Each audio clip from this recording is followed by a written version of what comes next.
Olá, bem-vindo, bem-vinda a mais uma Prosa com Bertaglia, prosa cada vez mais fantástica que nós estamos tendo aqui, trazendo temas extremamente relevantes para as pessoas que acompanham o nosso canal. Prosa com Bertaglia tem se transformado aí para estudantes, profissionais e professores em um elemento fundamental para as pessoas buscarem conteúdos e fazerem as suas atualizações do dia a dia, porque os temas que nós tratamos aqui são temas extremamente atuais. E como tratamos de temas atuais, nós vamos falar hoje sobre logística, como containers e fretes afetam a economia. A crise global no transporte tem provocado uma ruptura importante na economia global. E isso, aparentemente, motiva a elevação da inflação para os próximos meses, podendo chegar até o ano de 2023, olha só. Interessantemente, o transporte, e notadamente o marítimo, raramente figuram nos cálculos de inflação e do PIB dos economistas. E as empresas tendem a se preocupar muito mais com seus insumos e componentes do que propriamente com o transporte. Contudo, isso pode estar mudando. Isso nos traz uma importante reflexão. Será que o maior custo da logística é um fenômeno transitório? O custo de transporte nos preços globais, por menor que seja, tem se elevado substancialmente e pode significar um aumento permanente dos preços daqui para frente.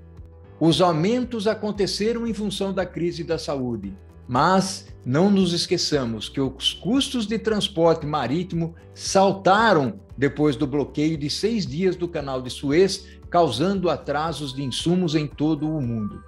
Isso pressionou um mercado já tenso de contratação de embarcações devido às incertezas da futura regulação de combustíveis e emissões.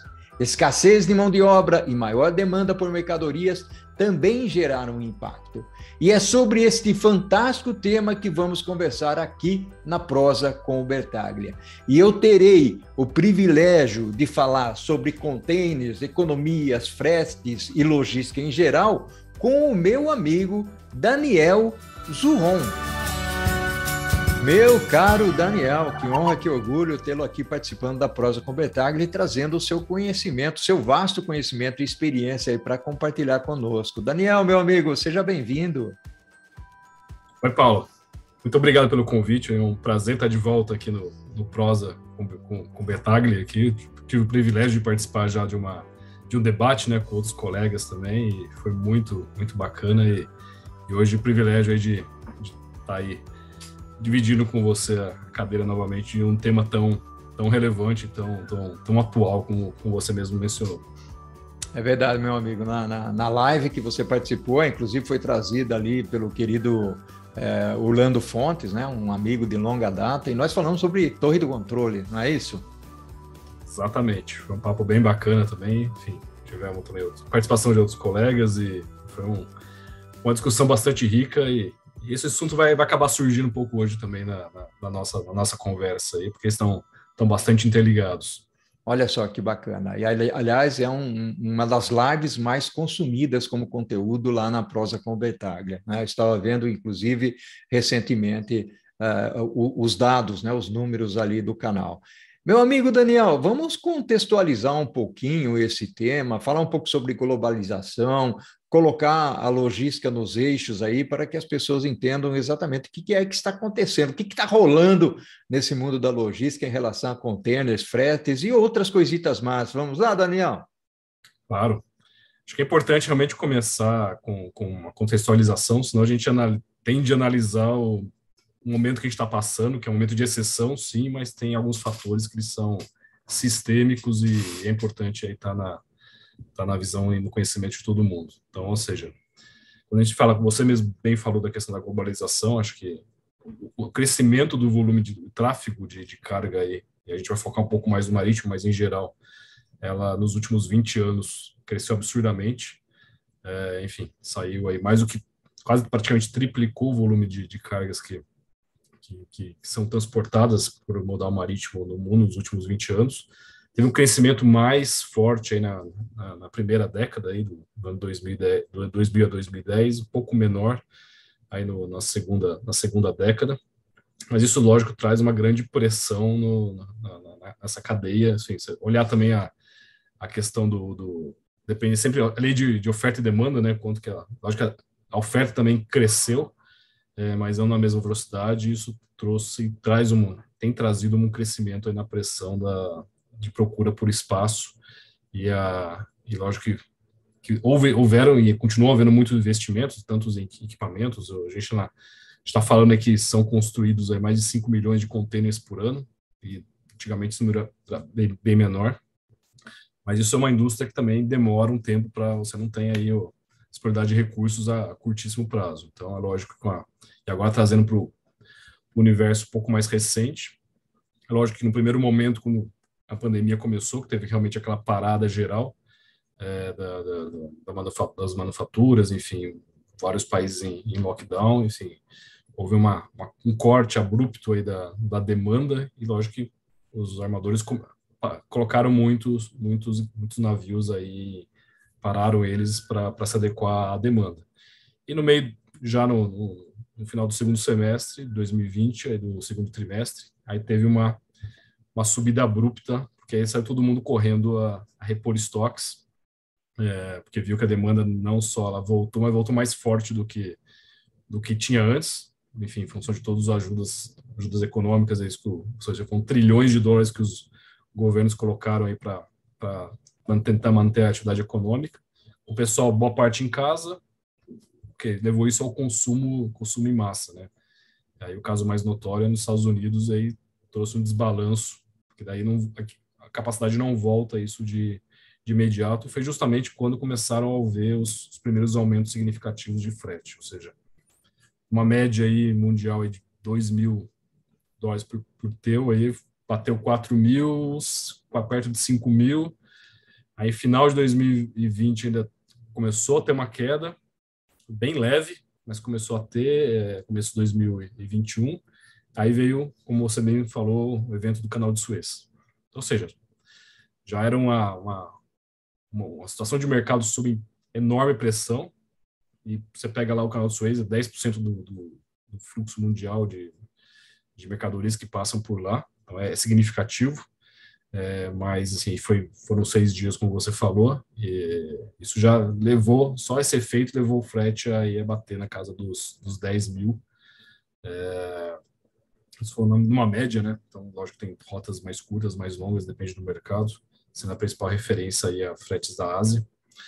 E agora, desde o final do ano passado, tem tido também uma leve queda, e a tendência é que isso continue, mas nada significativo, nada que vá voltar aos níveis históricos, até porque, como eu falei, a capacidade também não consegue acompanhar.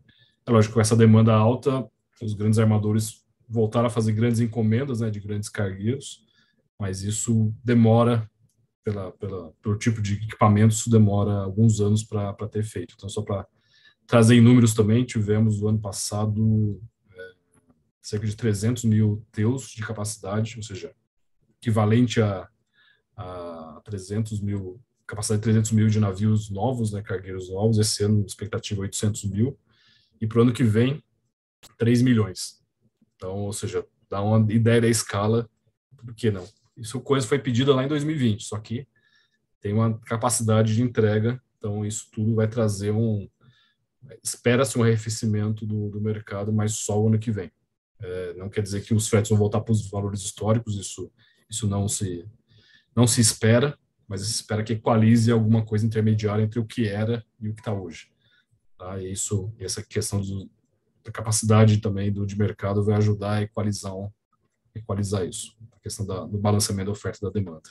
Que bacana, Daniel, que legal. Uma excelente contribuição aí nessa perspectiva que você comentou e contextualizou.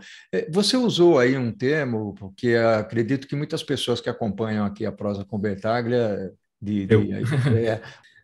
Bom, é um termo bastante usado para quem trabalha com o mercado marítimo, né? O TEU, 20 Equivalent Unit, então, ou seja, um container de equivalente a 20 pés. Então, quando a gente fala de TEU, seria uma capacidade de um container de 20 pés. Então, aí tem o FEU também, que é o 40 Equivalent Unit, que seria um container de 40 pés, né? Então, um FEU são dois TEUs, então, mas o mercado como um todo, a gente usa muito a nomenclatura de TEU, né, para se referenciar a capacidade. Ok, bacana, legal, Daniel. Muito, muito legal. Realmente você passou aí por um cenário, né? Você pintou o panorama, o que é que está acontecendo em termos de mercado global. Você tocou no assunto de Canal de Suez, qual o impacto que nós tivemos. E hoje nós estamos com uma dicotomia bastante interessante, né, Daniel, que é ao mesmo tempo em que a logística ganha uma importância e um reconhecimento muito mais significativo, até porque a logística ficou nas mídias, né? Ou seja, navios parados nos portos, né? Ou seja, distanciamento de pessoas, fábricas paradas, não pode descarregar, não pode carregar. Quer dizer, isso mostrou uma fragilidade muito grande nesse contexto todo, né? Não só no marítimo, mas tivemos isso no aeroviário, nós tivemos isso no rodoviário, né? Você que tem tratado isso dentro da perspectiva logística de uma forma, eu diria, de multimodalidade, como é que você enxerga tudo isso, essa fragilidade e, ao mesmo tempo, essa importância, Daniel? Uma ótima pergunta, Paulo. Assim, dá para trazer coisas que estão realmente na agenda aí dos executivos de supply chain. Então, como a gente falou na abertura, toda essa questão de ruptura de mercado também aliado às cadeias que hoje são muito mais complexas.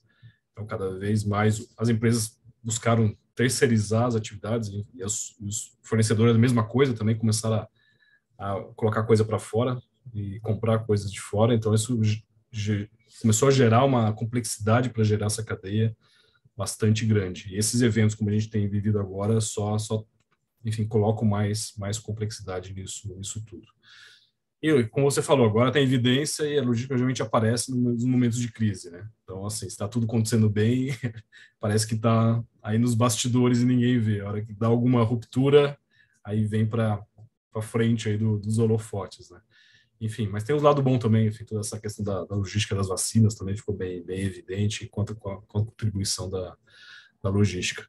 Bom, o que eu vejo, assim, é essa questão da importância da logística dentro das empresas, isso já vinha crescendo antes da questão da pandemia também, então a gente cada vez mais via pessoas oriundas da área de supply chain ocupando cargos de alta gestão, aí, diretorias, até presidência de empresas, o que não era normal. No passado você via basicamente gente da área financeira ou da área comercial que ascendia essas posições principais, né?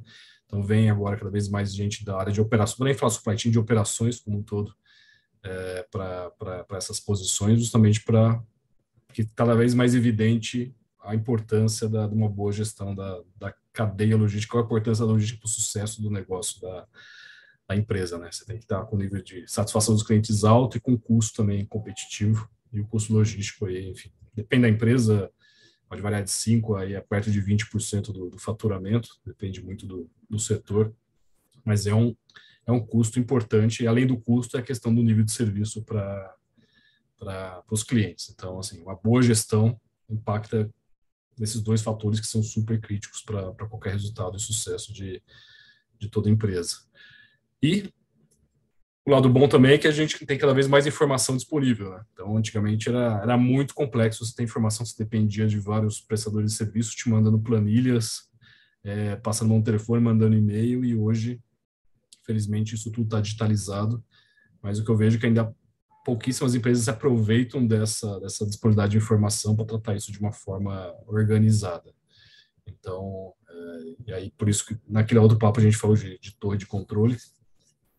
Eu sou um entusiasta do tema e, enfim, a gente fala bastante de transporte, mas assim, se dá para pensar inclusive uma torre de controle de supply chain, porque aí isso envolve outras atividades que não só o transporte, e acho que o segredo muito é como fazer a gestão dessas informações, ou seja, tomar decisões baseadas em, por exemplo, políticas de estoque, fazer baseado em histórico, colocar lá margem de segurança, enfim, olhar um pouco do prognóstico futuro de vendas e desdobrar isso, que é o método tradicional de se fazer, onde ele é pouco eficiente. Então, a gente olha muito para o retrovisor e pouco para o para-brisa, né? Então, cada vez mais o que está para trás, ele tem ajuda pouco na definição das estratégias para o futuro. Os ciclos são bem mais curtos, né? Então, por isso que hoje existem, além de informações, ferramentas de análise de dados, ferramentas de pesquisa operacional, softwares que gerenciam tudo isso. E assim, não é, deixa de ser um luxo para ser realmente uma necessidade você trabalhar com modelos preditivos e conseguir colocar todas essas variáveis que estão acontecendo o tempo inteiro para montar, inclusive, cenários para pensar enfim, quais as melhores decisões para a cadeia ser mais robusta, né? Então, são 3 palavrinhas que a gente fala, assim, a cadeia tem que ser resiliente, tem que ser sustentável, tem que ser visível, transparente, você tem que saber o que tá acontecendo, né? Isso é fundamental para o sucesso aí, cada vez mais. Bacana, Esse mundo é bacana. complexo. Que legal, Daniel. Muito legal esse nosso primeiro tempo aqui, esse nosso primeiro bloco, onde você passou por elementos importantes aí, trazendo algumas agruras logísticas. E você tocou num assunto aí que vale uma prosa, que é exatamente a ascensão de profissionais para a posição de presidente e oriundos da área de supply chain, da área logística, né? Isso vale uma prosa. Já inclusive, estou olhando alguém no mercado que possa conversar sobre isso comigo aqui na Prosa com o Bertaglia. Bacana. Vamos fazer o seguinte, Daniel, vamos tomar um café, uma água aí e vamos para o segundo tempo da prosa? Combinado. Daniel, meu amigo, que prosa fantástica. Estamos aqui abordando um tema que é extremamente interessante, né?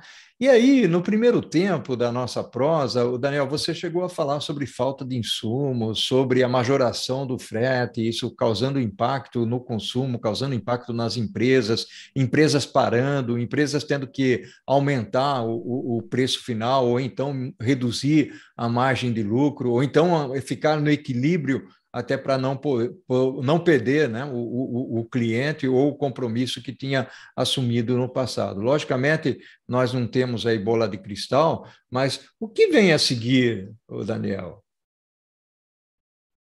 Poxa, cada vez mais difícil saber o que vem no futuro, viu, Paulo? Assim, os ciclos realmente têm sido mais curtos, né? Enfim, eu dediquei bastante ao estudo aí nos últimos 2 anos de modelos de foresight e previsibilidade, e a verdade pura é que está cada vez mais difícil fazer qualquer tipo de previsão. É lógico que eventos como esse que a gente está vivendo agora, que costumo chamar de cisnes negros, né, são eventos raríssimos e de difícil previsão e com baita do impacto na vida cotidiana de todo mundo, são raros, mas outras coisas vão acontecer sobre rotina, seja questão de riscos geopolíticos, agora essa questão toda parte de meio ambiente também, ainda se fala, mas o impacto ainda acho que está muito subestimado, isso vai vir forte no futuro, então tudo isso vai causar um impacto, como você falou, então não se espera que o custo vá cair, muito pelo contrário. Então, em função de questões de mercado, que a gente já falou um pouco aqui, questões geopolíticas, né? Então, essa briga aí por causa da Ucrânia lá, entre a Rússia e o Ocidente. Assim, depende do caminhamento que isso dá, pode ser um evento catastrófico, né? Então, a gente não sabe, não se espera que vai migrar para isso, mas só para dar um exemplo de algo que está na agenda aí do dia. E questão de meio ambiente. Então, assim, felizmente, cada vez mais sistemas de ESG, né, de meio ambiente, responsabilidade social e governança está na agenda das empresas. Isso tem um custo, que vale a pena investir, porque nós todos vivemos num planeta único, né, e os impactos de não tratar esse assunto com a seriedade devida no futuro serão maiores, sobretudo para as próximas gerações. Então, e tudo isso tem um custo. Para você, as empresas têm trabalhado, a empresa que eu trabalho também tem buscado isso, tem ofertado, inclusive, por exemplo, carga solta, que a gente chama de LCL no mercado, de offsetar a emissão de gás carbônico para o aéreo, que é o grande vilão aí no transporte internacional, muito mais que o marítimo. Então, trabalhar com biocombustíveis, pelo menos uma parcela, tudo isso tem um custo. Então, custa mais caro, mas traz um benefício futuro. Então, assim, mão de obra também é outra coisa que a tendência é aumentar. A gente vem vendo a necessidade de atrair pessoas é muito grande em certos países.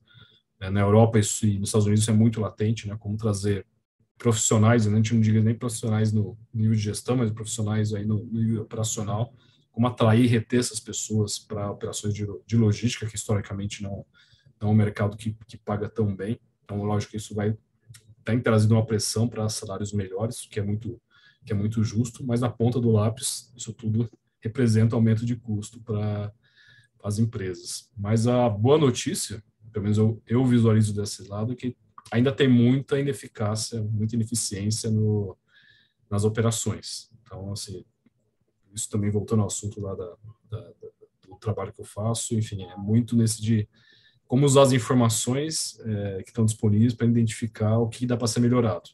Então, aí é muito fácil verificar aí questão de quanto os equipamentos de transporte são mal utilizados, como esse planejamento de transporte em geral ele é feito de uma forma precária, até negociações de contratos também, enfim, você precisa entender a tua cadeia, como funciona a tua cadeia em termos de volume, em termos de rapidez que você precisa, em termos de característica do teu produto, para determinar, e da tua demanda, para determinar qual é a melhor forma de contratar, e não ficar contratando sempre da mesma forma, e abre uma concorrência nova, copia o que tem, atualiza volume e põe no mercado, isso é pouco eficiente. Então, assim, acho que quando a empresa realmente foca em fazer um trabalho sério nisso, ela consegue aí mais do que compensar muitas vezes esses efeitos que tem tido de aumento de combustível, aumento de custo de transporte, aumento de mão de obra e outros impactos que tem no custo aí da gestão da cadeia. Mas precisa de gente competente para isso, aí precisa de investimento em pessoas que tenham esse também se dedicado a se formar e se atualizar e, enfim, saber lidar com essa questão de sistemas, de fazer análise de dados, trabalhar com gestão de projetos para tornar isso sustentável. E não simplesmente como eu falo, como um projeto, se otimiza, traz um ganho para a empresa, acabou o projeto, aquilo com o tempo ele vai voltando para o estágio inicial. Aí você faz outro projeto. E aí, 3 em 3 anos, você está fazendo um projeto mostrando tem 20%, 25% de ganho. Mas é aquele mesmo 20, 25% que você perdeu nos últimos 1, 2 anos. Então, por que não fazer uma estrutura e manter? Você mantém sempre sobre análise, né, a tua cadeia e mantém aquele ganho que você teve e vai procurando ganhos incrementais. Obviamente, ficam mais difíceis, mas pelo menos você está operando um nível de otimização bem melhor. Mas isso, de novo, depende de investimento e, infelizmente, o que a gente vê na maioria das empresas é ainda muita pressão por redução de custo. Então, esses projetos, esse tipo de investimentos aí, geralmente o impacto dele é mais a médio, algumas vezes até a longo prazo. Então, assim, ainda precisa uma consciência maior, eu vejo aí, para realmente pensar de uma forma mais estoque, por exemplo. A gente fala de estoque já parece que é um palavrão que você está falando, né? Porque estoque é custo de capital, é resultado, assim, mas desde que ele seja bem dimensionado, existe por uma razão, né? Então, trabalhar com fórmulas também, como sempre se trabalhou, falei, vamos botar aí umas 2 semanas de estoque de segurança e, enfim, e vamos para frente. Será que é o ideal? Depende. Como que se comporta a tua demanda por esse tipo de produto?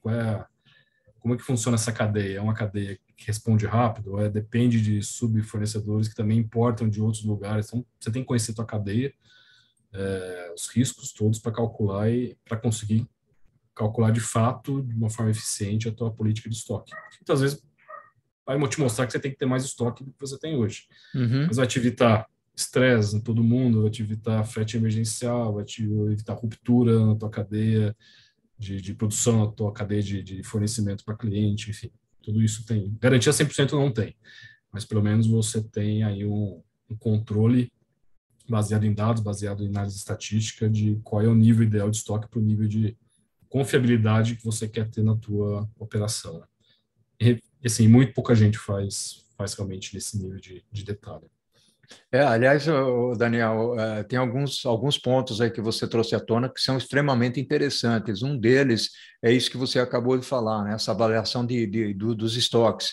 E o fato de você reduzir estoques não significa que você esteja sendo eficaz na cadeia. Eu tenho um amigo numa universidade dos Estados Unidos, eu estava conversando com ele, de que já existe uma questão levantada sobre o Lean Manufacturing, o Lean Logistics, questionando o quanto realmente você deve trabalhar não a operação enxuta, mas com o working capital, né, com o capital de trabalho, com os estoques mais enxutos, porque a pandemia, inclusive, nos mostrou que isso eventualmente não é a melhor decisão. Muitas empresas que acabaram enfrentando alguns desafios grandes com aumento de preço ou falta de itens para poder terminar o seu produto final, passaram por uma situação dessa, ou seja, utilizaram muito o conceito do Lean Manufacturing, do Lean Logística, ou seja, estoques baixos, né, e acabaram sofrendo as consequências. Agora, o ponto que fica aqui, Daniel, é o seguinte, né? Ou seja, conhecimento na cadeia é fundamental, é essencial. Não tem como, não dá para a gente falar apenas que você tem conhecimentos e habilidades ou competências só voltadas para a liderança de pessoas, para conduzir negócios dentro da logística ou dentro de supply chain ou dentro de qualquer organização. Até porque quando você falou do cisne negro aí, o cisne negro vai ser uma tendência, né? Ou seja, talvez a gente tenha menos cisnes brancos para o futuro, né? Então, é interessante todo esse ponto que você trouxe. E aí, a pergunta que fica, tudo isso, o Daniel, como se enquadra dentro do contexto de supply chain e das lideranças de supply chain? Porque você trouxe pontos interessantíssimos aí, falando da educação, falando da liderança futura principal de uma organização, um espaço maior para a supply chain, né? Aliás, encaixa um pouco tecnologia nesse contexto todo, Daniel. Não, sem dúvida. Você trouxe um exemplo aí que já, enfim, se encaixa bem com a pergunta que você fez aí. Tem muita essa discussão aí do conflito dos conceitos de Lean Manufacturing com situação, ambiente que a gente vive hoje. E eu só para puxar esse exemplo, que eu acho que é um exemplo rico, eu acho que tem um problema de interpretação aí, de conceito, né? Que é justamente o que você falou. O Lean, o conceito é, enfim, você enxugar ao máximo. E, de fato, é manufatura enxuta, mas quando ele fala, não é ter estoque baixo, é ter o estoque certo. Então, até os conceitos ok, você tem que conhecer, e a gente conecta com o que a gente falou um pouco antes. Você precisa conhecer, ter as informações da tua cadeia. Você precisa saber os lead times dos teus fornecedores. Você precisa entender qual é a confiabilidade da tua cadeia. Então, só para dar um exemplo, historicamente, a confiabilidade de schedule, ou seja, as datas dos navios, gira em torno de 80%, ou seja, 80% das vezes consegue cumprir aquela rotação, aquelas datas que eles vão atracar em cada um dos portos. Hoje esse número está em 35%. Ou seja, não dá para você trabalhar com os mesmos níveis de estoque, porque provavelmente você vai ter uma ruptura e o atraso médio, que antigamente, desses 20% que não performava, na média atrasava 2 dias. Hoje, os 65% que não performa, na média atrasa uma semana. Então, atrasa mais e os atrasos são maiores. Então, só para dar um exemplo, então tem que conhecer essas variáveis todas para conseguir realmente fazer um planejamento da tua política de ressuprimento, e aí entra a questão do cálculo de estoque correta. Então, assim, eu não vejo conflito, eu vejo mal interpretação do conceito. Então, não é apertar lá o cinto o máximo possível, vivendo no fio na navalha ali, entender a tua cadeia e fazer esses ajustes. Só que, de novo, você precisa de ferramentas, você precisa de gente com conhecimento, com experiência nesse tipo de análise. Então, assim, eu sempre defendo um investimento que vale muito a pena. Isso se paga em termos de custo, em termos de tranquilidade na vida de qualquer executivo de logística, né? E casa com o conceito de torre de controle também, que é justamente a ideia que é uma área que converge todas as informações, com tecnologia consegue trabalhar com todas essas fontes de dados e organizar isso de uma forma coerente, tanto para operar, quanto para usar isso para contratações, para projetos, até para decisões estratégicas e fornecer informações para a diretoria para tomar decisões quanto a uma localização, um aumento de capacidade produtiva, ou não, ou envio para outro lugar, enfim. A coisa vai por aí, Paulo. Bacana. Informação, informação, informação. E que saber fazer converter isso em output útil. Meu amigo Daniel, fantástico. Nós estamos aqui encerrando a nossa prosa. Passou muito rápido, nem percebemos aqui, né? Uma contribuição fantástica que você trouxe aqui com o seu conhecimento, com a sua experiência para as pessoas que acompanham o nosso canal. Daniel, meu amigo, um abraço virtual para você. Tudo de bom, Igualmente, Paulo. tá? Felicidades aí. Se cuide, é importante se cuidar. E, como eu sempre digo, ao infinito e além, Daniel. Muitíssimo obrigado, Paulo. Acho que a gente trouxe. Foi sempre muito gostoso papear com você. Trouxemos aí pontos bem importantes, aí sempre à disposição para estar voltando e prosseguindo mais contigo e com o teu instinto público aí. Bacana, bacana, Daniel. Um abração, meu amigo. Nós somos as Opa, nossas escolhas. Tchau, tchau. exatamente. Um abraço. Tchau, tchau.